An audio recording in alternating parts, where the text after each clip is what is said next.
Fil-Jum Dinji għall-Persuni b'Diżabilità, il-Fondazzjoni Inspire flimkien mal-EPIC u l-Università ta' Bath nediet app xejn li tintuża biex tgħin lit-tfal kollha fil-komunità tal-awtiżmu. L-app bl-isem ta' Stories Online for Autism, jew SOFA, hija immirata biex tipprepara lit-tfal bl-awtiżmu li jkunu se jgħaddu minn xi tibdil fir-rutina tagħhom li tista' tkun ta' sfida kbira.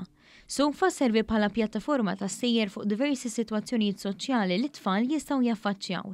Il-ġenituri jistgħu jaċċessaw diversi stejjer u anki joħolqu stejjer huma stess għal uliedhom biex juru l-imġieba ideali tat-tfal fis-sitwazzjonijiet speċifiċi.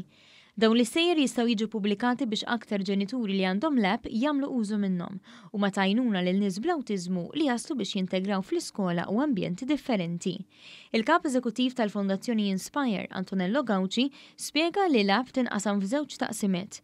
Nofs l-app hija dedikata għal ġenituri biex jiktbu l-istejjer, filwaqt li n-nofs l-ieħor huwa biex jiġu moqrija l-istejjer. F'kummenti ma' One News, Gawci spjega l-użu ta' din l-app b'eżempju prattiku. U dawk l-istejjer jistgħu jiġu użati biex jippreparaw tfal f'sitwazzjonijiet partikolari. Ħantik eżempju, jekk it-tifel ħajmur jew tifla ħajmorru għand id-dentist, mela l-ġenitur jew persuna li josib dak il-tifel jew tifla jista' jipprepara storja u mbagħad jista' jpoġġi ma' dik il-persuna biex jipprepara għal dak il-proġett.